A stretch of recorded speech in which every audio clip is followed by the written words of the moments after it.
Bueno, buenas noches. ¿Cómo están? Seguimos entonces. Vamos a...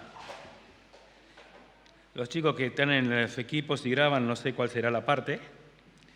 Ya no, parte 8, uy. Bueno, vamos entonces rapidito porque, para no extender. Vamos a Juan entonces, primera Juan, capítulo 2, donde habíamos dejado la semana pasada. Con la ayuda del Señor vamos a continuar. Vayamos recordando aquellas palabras que vamos viendo que son las palabras claves, ¿no?, que hemos estado viendo. El verbo de vida, comunión, gozo y luz en el capítulo 1. Y ahora en el capítulo 2 empezamos con aquella palabra que hablaba del abogado. Y es bueno que lo podamos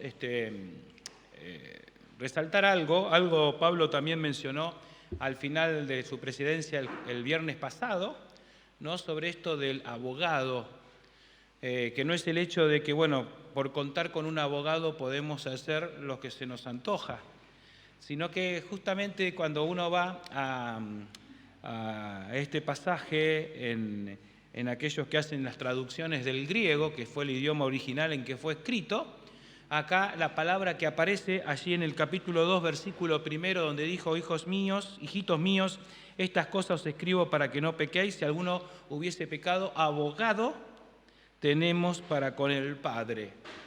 Esta palabra abogado es ayudador, es decir, aquel que nos ayuda ¿a qué? A volver a encontrar la forma, a volver a encontrar lo que tenemos que ser y lo que tenemos que hacer. Él es el que nos ayuda a volver a Él, porque Él es el camino, de hecho.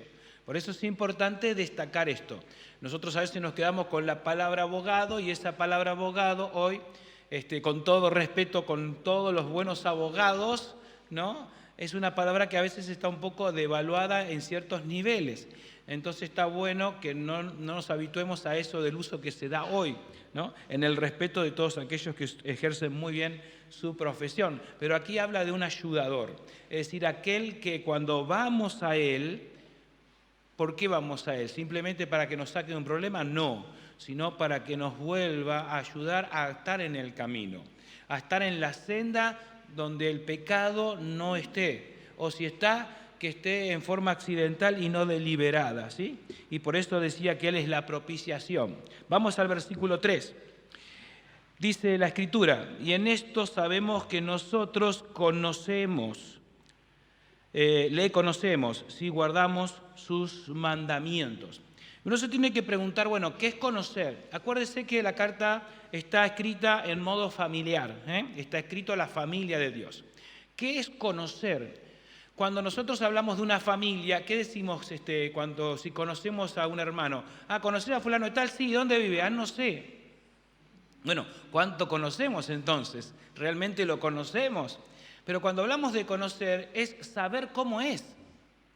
El conocer a Dios es saber cómo es Dios. Es poder ir entendiendo cómo es Dios. Eso es conocer a Dios. A veces pensamos que conocer a Dios ha sido que he conocido a Dios. Así como he aceptado a Cristo como mi Salvador. Bien. Pero esto recién es el inicio, es el borde. ¿Por qué? Porque lo hemos conocido al Señor Jesús como Salvador. Acá es donde la palabra de Dios nos insta a conocer a Jesús como nuestro Señor, como nuestro abogado, pero también a Dios Padre como Padre. Es decir, la salvación, que es la obra que Cristo hace en nuestras vidas, y ahí entramos a la familia de Dios. Pero después, ¿qué viene? Justamente esto de conocer. Por eso Él dice: y esto sabemos nosotros si le conocemos. ¿Cómo? Si guardamos sus mandamientos. Ahora después, un poquito más adelante, el versículo 7 y 8, vamos a volver sobre esta palabra también, mandamientos.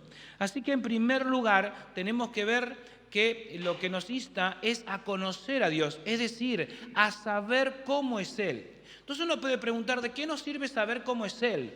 Justamente para ser imitadores de Él.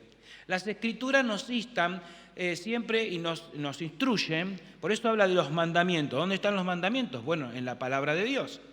Y en la palabra de Dios es la que siempre tenemos que ir viendo, de que es la que nos instruye, que es nuestro alimento espiritual, pero que es también la que va torneando nuestra vida, ¿a dónde? A la imagen de Cristo. ¿Por qué a la imagen de Cristo? Porque justamente es la imagen que Dios quiere en cada uno de nosotros. Es esa imagen que se ha perdido desde el huerto del Edén cuando el pecado entró.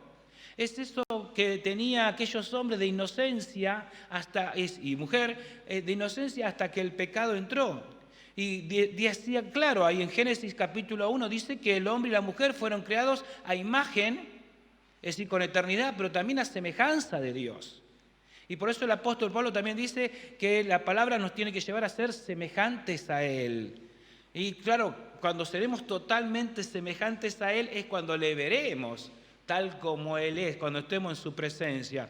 Pero también Pablo hablaba de que la palabra de Dios es aquella que nos instruye, ¿para qué? Para hacernos perfectos, es decir, imagen, completo, a imagen de Cristo.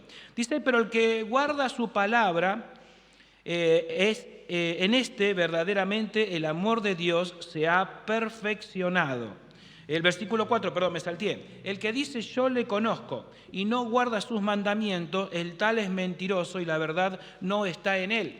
Es decir, ¿cuánto conocemos a Dios? Bueno, una de las formas de saber cuánto conocemos a Dios es cuánto guardamos sus mandamientos, cuánto hacemos lo que Él nos instruye. Y cuando hablamos de mandamiento, ahora lo vamos a mirar más profundamente en el 7 y el 8, no nos referimos solamente a la lista de Éxodo 20, sino toda la Escritura nos va hablando. Cuando en estos días veía un programa sobre los judaizantes, o el judaísmo mejor dicho, hablaban de los 400 y pico de mandamientos que tienen en el Antiguo Testamento. Y nosotros podríamos también a todos ellos agregar tal vez muchos que encontramos en el Nuevo Testamento como mandamientos también de mano de nuestro Señor Jesucristo. Entonces, ¿cómo demostramos que realmente conocemos a Dios? ¿Cómo sabemos si realmente conocemos a Dios? A veces pensamos que, bueno, vamos a hacer una cosa. En YouTube hay muchos videos donde dice preguntas bíblicas.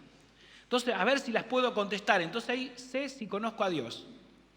En realidad, eso nos puede ayudar para saber si conocemos un poco de la palabra de Dios. Pero justamente aquí Juan escribe con claridad que cómo sabemos si le conocemos realmente a Dios. Tal vez por memorizar versículos bíblicos, tal vez por conocer historias bíblicas. Dice que no, dice que le conocemos cuando guardamos sus mandamientos, porque si decimos que le conocemos y no guardamos sus mandamientos, ¿no? Allí el mismo Juan, y vuelve a decir después, pero el que guarda su palabra, este es el verdadero amor que Dios se ha perfeccionado. Cuando Juan tiene que escribir el libro de Apocalipsis, ahí en el capítulo 1, versículo 3, ¿sí? Cuando hace la introducción justamente al libro de Apocalipsis, dice, bienaventurado el que lee y los que oyen las palabras de esta profecía y guardan las cosas en ellas escritas, porque el tiempo está cerca. No nos olvidemos que Primera Juan y Apocalipsis fueron escritos con muy poquitos años de diferencia. Ya él estaba hablando del que el tiempo está cerca. Un poco va a hablar también en este capítulo 2, que esperemos tener tiempo hoy para llegar a eso también. Por eso qué importante es el hecho de no solo leer y escuchar, sino también de guardar. ¿Qué significa el guardar? Muchas veces el concepto de guardar que tenemos es ponerlo en algún lugar escondido. Pero el concepto de guardar acá no es ese. El concepto de guardar es hacerlo propio. Es que pase a ser parte de nuestra vida, que pase a ser parte de nuestras acciones, que la mente de Cristo pase a ser forma de nuestro pensamiento, o que nuestro pensamiento se base en el pensamiento de Cristo. El hecho de guardar no es de atesorar algo y dejarlo escondido y después no sabemos a dónde está, sino que justamente en la práctica esté demostrado de que está guardado dentro de nosotros, ¿sí? Entonces, dice, el que dice yo le conozco y no guarda su mandamiento, el tal es mentiroso. Y la mentira es pecado, y la verdad no está en él. Por lo tanto, tampoco está en luz, como decía el capítulo 1. Por lo tanto, tampoco va a experimentar el gozo que hablaba el versículo 4. Y por lo tanto, tampoco va a poder experimentar la comunión de los unos con los otros. Es decir, no va a poder disfrutar del vínculo de la familia de Dios. Se va todo enlazando de a poco. Continuamos. Dice, pero el que guarda su palabra, entonces, verdaderamente el amor de Dios se ha perfeccionado. ¿Cómo se perfecciona? ¿Qué quiere decir que el amor de Dios se ha perfeccionado? Bueno, cuando hemos venido a los pies de Cristo, ¿y por qué le hemos aceptado a Cristo como nuestro Salvador? Porque seguramente nos ha impactado el amor de Dios. Porque nos ha impactado como el Señor Jesucristo mostró su amor para con nosotros. ¿En qué? En entregar su vida en la cruz. Y tal vez pudo haber sido una predicación, o lo hemos leído en las Escrituras y lo hemos entendido, tal vez una película, como a muchas personas les pasa, que cuando lo ven representado, aún en la pobreza, aún en toda la tecnología moderna y todos los efectos especiales son pobres para representar lo que realmente Cristo sufrió por nosotros. Pero ¿qué pasa a partir de ahí? Bueno, ¿cómo empieza a crecer el amor de Dios en cada una de nuestras vidas? Justamente tiene que ver con cuanto más le conocemos a Dios, más nos damos cuenta lo que Cristo realmente en profundidad hizo por cada uno de nosotros. Cuando vamos mirando cada vez cuánto es más Dios o cómo es Dios, nos vamos dando cuenta cuán lejos estamos de Él, cuán inmerecedores hemos sido de su gracia. Cuán inmerecedores hemos sido de su salvación. Y es más, cuán inmerecedores aún somos de todo lo que Él nos ha dado y ha hecho por nosotros. Por eso ahí es donde vamos entendiendo qué es realmente el amor. Miren, aparece esto acá, habla de se ha perfeccionado el amor, y muchas veces en el capítulo van apareciendo palabras como aborrecer. ¿Saben que en el griego la traducción literal que se hace no es aborrecer, es odio? Y se acuerdan que hablamos que Juan tuvo que utilizar un lenguaje que se utilizaba mucho en el primer siglo para que los judíos pudiesen entender, pero también ¿quiénes? Los griegos. Y los griegos tenían un principio. Desde los primeros años que se empezaron a hacer filosofía y trataban de decir cómo estaba todo concebido, tenían un principio. El principio era que el amor une y el odio separa. Ese era el principio fundamental para ellos. Entonces, cuando un griego podía leer este segundo capítulo, lo podía entender a la perfección de lo que es la unión y la separación entre las personas. De hecho, ellos pensaban que alguna fuerza natural por amor unió todas las cosas y por eso todo existe. Y lo que no existe es porque fue separado por el odio. Entonces acá está hablando de que ese amor ha sido manifestado por Dios. Es decir, Él es el que ha dado la vida. ¿Para qué? Para unir al hombre con Dios. Pero el odio y el aborrecimiento que va a aparecer tantas veces en este capítulo es justamente el que hace lo contrario, es el que hace la separación. Y por lo tanto en eso no está el amor, no está el conocer a Dios, tampoco está la luz, ni el gozo, ni la comunión. Por eso va a continuar diciendo, el que dice que permanece en Él debe andar como ¿quién? Como Él anduvo. ¿De quién? De Cristo. ¿Cuándo? Cuando estuvo aquí en la tierra. Cuando fue hombre, cuando estuvo la humanidad como cada uno de nosotros. Y Él dejó su ejemplo, Él dejó su impronta. Uno se pregunta, ¿por qué estuvo 33 años? ¿Por qué no vino directamente y salvó? Bueno, Él nos dejó su ejemplo de cómo comportar, cómo enfrentar la tentación, cómo tratar a sus hermanos, a pesar de que sus hermanos, como dice allí el mismo Juan en el primer capítulo, aunque los suyos no lo recibieron y sin embargo dio la vida por ellos.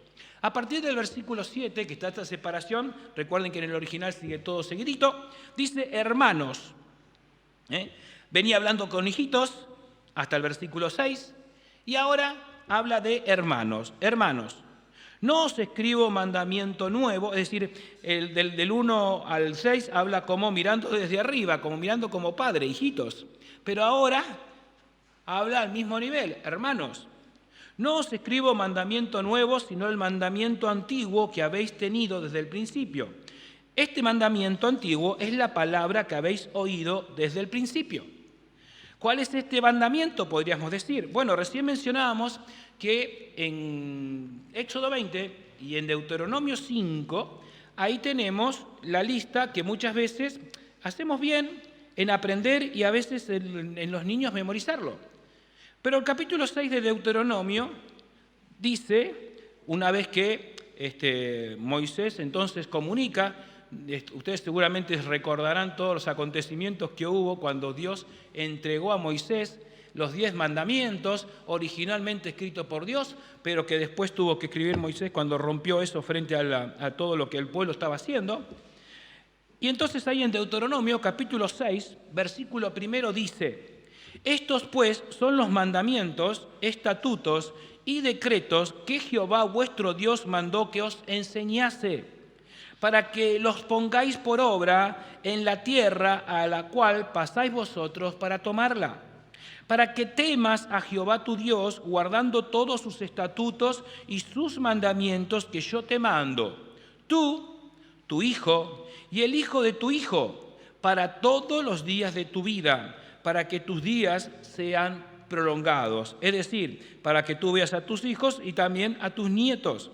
Oye pues, oh Israel, cuida de ponerlos por obra, para que te vaya bien en la tierra que fluye leche y miel, y os multipliquéis, como te ha dicho Jehová, el Dios de tus padres.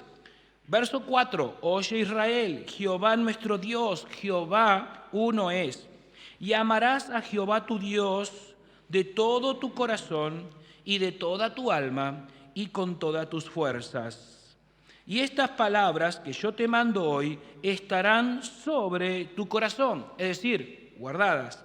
Y las repetirás a tus hijos y hablarás de ellas entrando en tu casa, andando por el camino y al acostarte y cuando te levantes. Y las atarás como una señal en tu mano y estarán como frontales entre tus ojos. Y las escribirás en los postes de tus casas y en tus puertas. Creo que quedó claro de que tiene que estar visible, ¿no? Que el guardar no era simplemente esconderlo en algún lugar, sino todos los lugares de acceso donde tenemos contacto con otros se tiene que ver. Por eso qué importante es el primero, conocer cuáles son esos mandamientos, conocer cuáles son esos preceptos, conocer qué es lo que Dios nos manda. Ahora, el problema que muchas veces nos planteamos es, ¿y entonces qué? ¿Por qué lo tengo que hacer? ¿Porque es una obligación que Dios me impone? ¿O porque está esperando otra cosa de nosotros? Fíjense que acá dice, no os escribo un mandamiento nuevo, sino el mandamiento antiguo. Todo esto que podemos ver, Éxodo 20, Deuteronomio 5, Deuteronomio 6, donde ahí queda bien claro que tiene que ser la práctica, la vivencia, el estilo de vida del que cree en Dios en este momento o en Jesús hoy. Pero el versículo 8 dice, sin embargo, os escribo un mandamiento nuevo. ¿Qué cambió? Estaba hablando de una cosa y dijo, no, mejor voy a cambiar por esto que queda mejor. No nos olvidemos que la Escritura es inspirada por Dios. Y le está diciendo, vamos a seguir guardando esos principios. Lo que está diciendo es, la base justamente del principio es el mismo que Dios ha otorgado ¿desde cuándo? Desde el principio. Y si nosotros ponemos a pensar en esta palabra que aparece justamente en el principio del libro, tanto aquí como en el Evangelio según San Juan, podemos ver que Dios ha planteado los principios y sus mandamientos desde el mismo principio, desde el mismo origen, desde el que les dio las primeras indicaciones a Adán y le dijo qué le correspondía hacer y qué no le correspondía hacer. Y le dijo no solo lo que tenía que hacer, sino las consecuencias que tendría si hacía lo que no tenía que hacer. Entonces es ahí donde dio la oportunidad a cada ser humano de hacer lo que su voluntad decidiera. Y bueno, ya sabemos cómo hemos decidido lamentablemente. Ahora, ¿qué más dice? Dice que, sin embargo, os escribo un mandamiento nuevo. No es que este reemplace al otro. El antiguo está. La base es la misma. Pero dice que es verdadero en él y en vosotros, porque las tinieblas van pasando y la luz verdadera ya alumbra. Fíjese si nosotros vamos justamente al Evangelio según San Juan, en el capítulo 13, San Juan capítulo 13, versículo 34, Juan 13, 34.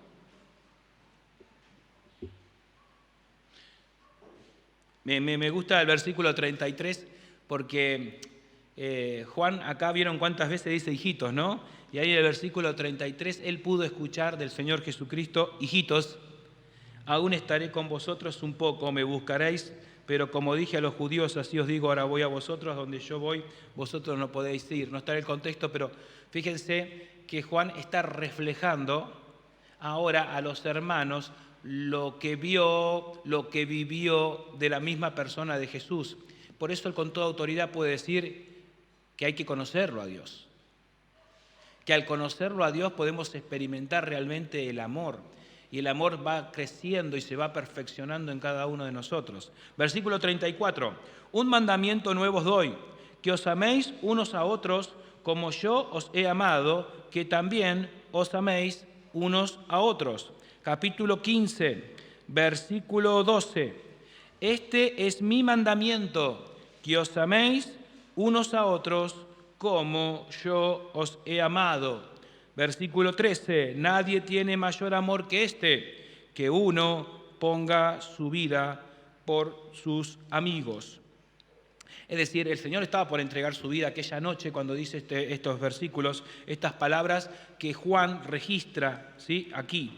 Cuando nosotros vamos a otros evangelios vamos a encontrar que dice, bueno, hace una recapitulación Jesús también de Deuteronomio capítulo 6 y dice, bueno, amarás al Señor tu Dios con todo tu corazón, con toda tu mente, con todas tus fuerzas, ¿sí? Hay un agregadito allí, y a tu prójimo como a ti mismo. Es decir, va incorporando al mandamiento antiguo este mandamiento nuevo. Va enlazando aquello que era desde el contexto del tiempo de la ley y que podía el hombre manifestar su fe en Dios para buscar su perdón, cumpliendo por fe el mandato de Dios. Ahora, en el tiempo de la gracia, bien decía el apóstol, Cristo no vino a abolir la ley, sino vino a cumplirla, y nos insta a ¿qué? A ampliar eso a un nivel no de pueblo, sino de familia. Por eso habla de la familia, primero de Dios, pero también cuando habla del prójimo, habla también de el que no esté en la familia de Dios. Cuando da, por ejemplo, el ejemplo, ¿quién es mi prójimo?, ¿no?, para tentarlo, y él le da el ejemplo del buen samaritano, ¿no? Entonces, aquí lo que está diciendo ahora, en un nivel de hermanos, bueno, hay un mandamiento.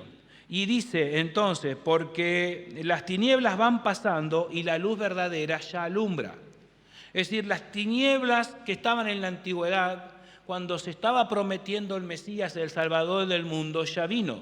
La luz ya vino al mundo y ahora esa luz debe iluminar al mundo. Jesús hoy no está físicamente en el mundo, pero nos ha dicho que Él es la luz y nosotros somos el reflejo de su luz. Por eso nos llama a ser fieles cristianos, es decir, reflejar a Cristo. No se olviden que cristiano viene de Cristo y Cristo es una palabra que significa el elegido de Dios, el ungido, el elegido por Dios. Así que qué importante es que Dios nos ha dado la oportunidad de elegirle y Él nos ha elegido. Verso 9, el que dice que está en la luz, acá es como que vienen los mandamientos. No nos olvidemos que dentro de los 10 mandamientos también hay 6 que tienen relación con las personas, con los pares. Dice, el que dice que está en luz, yo estoy en luz. ¿Por qué? Porque tengo a Cristo como mi Salvador personal. ¿Estás en luz o estás en la luz? Este pasaje, ¿se acuerdan que lo habíamos visto también en el capítulo 1? Cuidado con eso. Una cosa es estar en luz y otra cosa es estar en la luz. Dice, el que está en la luz y aborrece a su hermano, está todavía en tinieblas. Tal vez haya creído en la luz, pero todavía no ha conocido en profundidad a Dios. Por lo tanto, no ha podido perfeccionar verdaderamente el amor. Por eso todavía convive el amor de Dios con el odio. ¿Cómo poder compartir las dos cosas, la misma persona, no? Estos son cuando cualquier persona tiene en sí estos sentimientos tan encontrados, es ahí donde nos hace una verdadera crisis, ¿no? Porque ¿para dónde lo inclinamos? Como muchas veces vemos en los dibujitos animados, ¿no? Que le representan a los chicos aquí el santito y el diablito, ¿no? Entonces el santito dice, sí, portate bien, y el otro el diablito, no, hacele, pinchalo, ¿no? El gatito con el perrito, no sé. Y todos esos dibujitos animados que muchas veces vemos, pero lamentablemente reflejan muchas veces la realidad que puede estar pasando en nuestras vidas. Acuérdense que acá dice originalmente en el griego, el que dice que está en luz y odia a su hermano, está todavía en tinieblas. El que ama a su hermano permanece en la luz y en él no hay tropiezo. Es decir, acá otra vez hace la cara y la contracara. Como lo hizo en el versículo 3 con el versículo 4 o el 4 con el 5, ahora vuelve a hacer el 9 con el 10, la contracara. El que dice que está en luz y odia a su hermano, está todavía en tinieblas. ¿Por qué? Porque todavía no tiene la vista clara. El que ama a su hermano permanece en la luz y en él no hay tropiezo. ¿Por qué? Porque no hay tinieblas. Las tinieblas siempre son justamente un motivo de tropiezo. No podemos ver las cosas con claridad. Cuando justamente el odio, la desaveniencia, los problemas que podemos tener justamente en las congregaciones entre hermanos, es ahí donde va perdiendo claridad nuestra vista. Es ahí donde no podemos palpar lo que Dios es. ¿Por qué? Porque no podemos percibir su amor, porque está en encontronazo justamente con este sentimiento de odio. Una cosa es tener un inconveniente con un hermano y, como dice las Escrituras, en todo lo que esté a nuestro alcance, que podamos estar en paz con ellos. Hay veces que hermanos por ahí no quieren estar en paz conmigo, pero buscando la guía del Señor yo puedo estar en paz con Él, aunque Él no lo quiera estar conmigo. Justamente aquí está perfeccionándose el amor de Dios. Y bueno, y si los dos pueden, mejor todavía. Versículo 11, pero el que aborrece a su hermano, acuérdense que acá dice odia, el que odia a su hermano está en tinieblas y anda en tinieblas y no sabe por dónde va porque las tinieblas le han cegado los ojos. Uy, pero me hace siempre lo mismo. Uy, pero al final esto y lo otro. Uy, pero siempre vamos a buscar más excusas.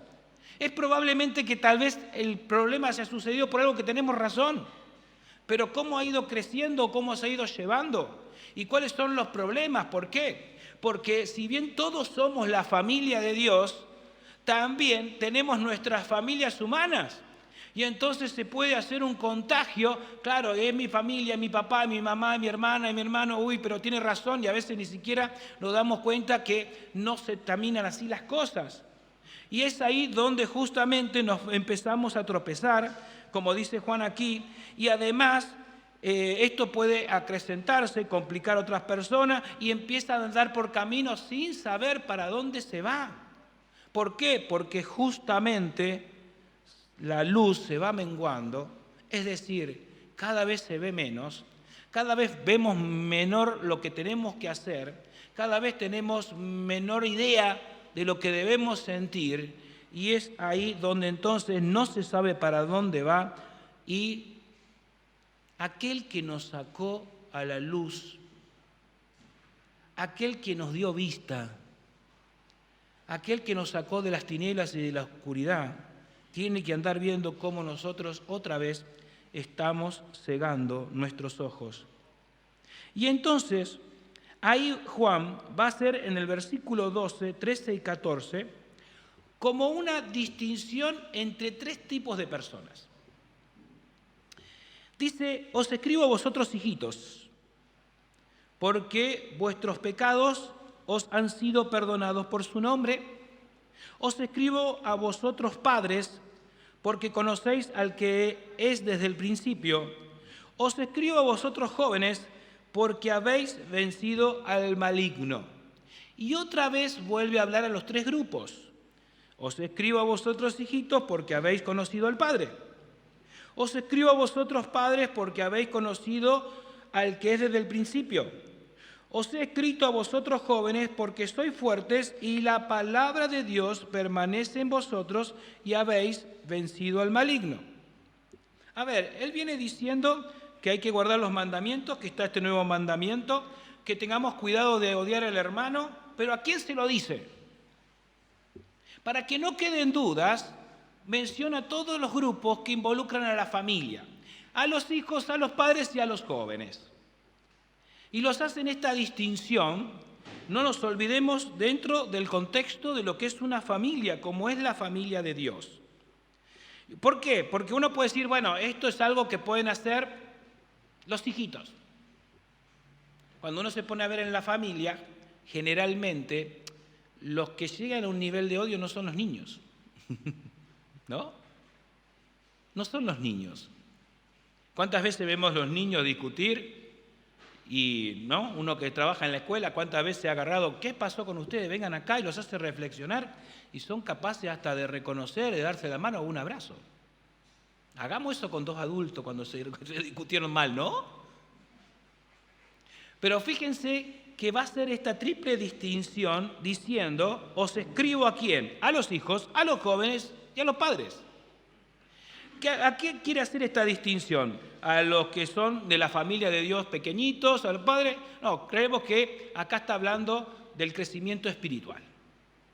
Los hijitos son aquellos que recién han recibido poco tiempo, han recibido a Cristo. Espero que sea poco tiempo, porque pueden pasar que son hijitos porque no han crecido.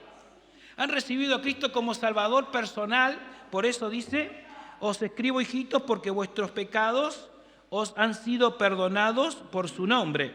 Y después dice, porque habéis conocido al Padre. Es decir, el primero dice, bueno, les puedo escribir a ustedes porque ustedes tienen a Cristo, porque sus pecados han sido perdonados, porque ahora son parte de la familia de Dios y por eso van a recibir esto. Y pueden caer en esto también. Pero no se olviden también de que ustedes han conocido al Padre, es decir, han conocido al Padre en el sentido del amor que Él ha tenido por ustedes, en que ha mandado a su Hijo a morir de ustedes. Pero como dije antes, versículo 3, tienen que conocerle más justamente para que el amor de Dios esté en ustedes y no tengan el problema de que ante una desaveniencia, una discordia, una diferencia de opinión, se caiga en el odio. Pero dice que también en la primera vez habla a los hijos, a los padres y a los jóvenes. Vamos con ese orden. Os escribo a vosotros padres porque conocéis al que es desde el principio. La segunda vez os escribo a vosotros padres porque habéis conocido al que es desde el principio. Es decir, dice lo mismo. ¿Qué está diciendo aquí a los padres? Bueno, ustedes son padres. ¿Qué quiere decir eso? Han crecido. Ustedes han crecido, dejaron de ser niños, dejaron de ser jóvenes y ahora son padres. Saben que en el crecimiento uno puede pasar por 3 etapas en la vida. La etapa primera es la etapa donde necesitamos que nos den de comer. La etapa segunda es donde aprendemos a comer por nosotros mismos y la etapa tercera es donde podemos dar de comer a otros. Y estas son las 3 etapas que más o menos aquí Juan está mandando. Está hablando de los hijitos, aquellos que necesitan que le den de comer. Que vieron cuando son los chicos, aprenden a comer, pero es más los que derraman que los que aprovechan. Eso sucede cuando tal vez empiezan a estudiar la palabra de Dios. Y ese que pueden aprovechar es justamente como la obra del Espíritu Santo los va llevando, ¿no? A conocer y cada vez mejor. Y cuanto más se practica, más fácil es embocar la cuchara en la boca de un chiquito, ¿no? Bueno, lo mismo pasa con las Escrituras. Aquellos que reciben a Cristo como Salvador personal, cuanto más pueden pasar tiempo en el estudio de la Escritura, más van a empezar a aprovechar cada vez y más van a poder ir creciendo. Y no van a necesitar tanto que estén personas encima dándole la palabra de Dios, sino que a sí mismos se van a empezar a nutrir. Y van a empezar a tomar fuerza, porque justamente cuando habla de los jóvenes, ¿qué dice? Os escribo a vosotros jóvenes porque habéis vencido al maligno. Dice aquí en una de las partes. Así que, exactamente. Y después dice, os escribo a vosotros porque sois fuertes, en el versículo 14. Es decir, ¿cómo pasó eso? Bueno, porque justamente llegaron en el periodo donde empezaron a indagar sobre cómo es Dios. ¿Cómo es su Hijo Jesucristo? Y entonces empiezan a tomar fuerza y empiezan a detectar que deben vivir sus vidas apartadas del pecado, que deben empezar a marcar la diferencia aunque a veces cueste y a veces traiga tristeza, con sus amigos, con sus amistades. Mostrar justamente de que se puede ser joven con toda esa fuerza y con toda la vitalidad, pero puesta en la persona de Cristo. ¿Para qué? Para que justamente ante cualquier inconveniente no haya ninguna cuestión que se meta en el corazón en contra de algún hermano. Pero a los padres entonces les dice, porque conocéis al que es desde el principio. Ustedes ahora conocen a Dios. Conocen que Dios es el creador de los cielos y la tierra. Conocen que Dios es el que mandó a su Hijo a morir. Pudieron seguir indagando y ahora enseñando qué cosa. ¿Qué es lo que están enseñando? Entonces, por eso os escribo a ustedes. Porque ustedes que son los que ya conocen a Dios, que ya empezaron a saber tal vez con mayor claridad. Y ojo, acá no está hablando de edades. Acá no está hablando que los hijitos son los jovencitos y los jóvenes son los jóvenes, pueden coincidir o no con la edad de juventud, y los padres son los adultos. No, puede haber adultos que son niños o jóvenes. Puede haber niños o adolescentes que son padres, porque han trabajado y el Señor ha obrado en sus vidas de tal manera que enseñan, que dan de comer, que se preocupan por sus amigos, que aquellos que vienen por primera vez los llaman y los visitan y le comparten la palabra de Dios, y tal vez donde otros se hubieran ido a pasear un partido, ellos se pusieron a compartir la palabra para compartir el alimento. Tal vez no una comida totalmente elaborada, pero sí un plato que necesita un niño espiritual. Por eso qué importante es que sean niños espirituales, que sean jóvenes en toda su fuerza, o que sean padres que conocen a Dios mejor. ¿Por qué? Porque han crecido espiritualmente. No olviden que cualquiera de los tres grupos corren peligro. Que cualquiera de los tres grupos es ahí donde Satanás va a tratar de meter. Y aquí Juan está reflejando tan bien como el Señor Jesús reflejaba allí en el capítulo 17 de San Juan, la importancia de que la iglesia, de que la familia de Dios esté unida y que no se deje que los malos entendidos o los problemas que puedan surgir sean los que metan y que el enemigo aproveche justamente para desalentar, para desunir. Acuérdense, el odio separa. Releo: os escribo a vosotros, hijitos, porque vuestros pecados han sido perdonados por su nombre. Os escribo a vosotros, padres, porque conocéis al que es desde el principio. Os escribo a vosotros, jóvenes, porque habéis vencido al maligno. Os escribo a vosotros, hijitos, porque habéis conocido al Padre. Os escribo a vosotros, padres, porque habéis conocido al que es desde el principio. Os he escrito a vosotros, jóvenes, porque sois fuertes y la palabra de Dios permanece en vosotros y habéis vencido al maligno. Jóvenes, jóvenes espirituales, una secuencia. Sois fuertes. ¿Por qué? Porque la palabra de Dios permanece en vosotros, y porque la palabra de Dios permanece en ustedes, pueden vencer al maligno. Qué bueno sería de que al menos todos tendríamos como propósito ser jóvenes en el Señor. Por supuesto, ser padres, poder compartir, pero el desafío del creyente de alimentarse, ¿para qué? Para no amar al mundo ni las cosas que están en el mundo. ¿Por qué? Porque si alguno ama al mundo, el amor del Padre no está en él. No ha tenido la claridad todavía de darse cuenta que el amor de Dios se manifiesta al hombre en salvación, pero no en la práctica del mundo. En la práctica del mundo es totalmente incompatible con el amor de Dios, porque el amor de Dios es para salvación, pero también para justicia, la cual no está en el mundo. Y termino: por todo lo que hay en el mundo, los deseos de la carne, los deseos de los ojos, la vanagloria de la vida, no proviene del Padre, sino del mundo. Todas cosas totalmente incompatibles al amor de Dios. Y cuando vienen los deseos de la carne, empiezo a medir qué tiene mi hermano y qué tengo yo. Y cuando vienen los deseos de los ojos, no quiero ni pensar. Y cuando viene entonces la vanagloria de la vida, wow, ¿no? A lo que hablamos en la clase de mayores sobre de la broncemia, ¿no? Todo eso no viene del Padre. Si quieren saber qué es, bueno, búsquenlo ahí en la clase de jóvenes, de adultos. Y el mundo pasa, encima tienen que buscar no sé cuándo.